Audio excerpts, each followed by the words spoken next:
Sir இது வந்து ஒரு 150 அடி இந்த புழுதி ஓட்டிக்குது.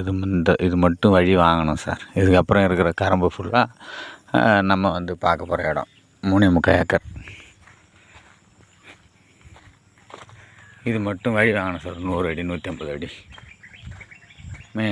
தார் ரோட்லேருந்து.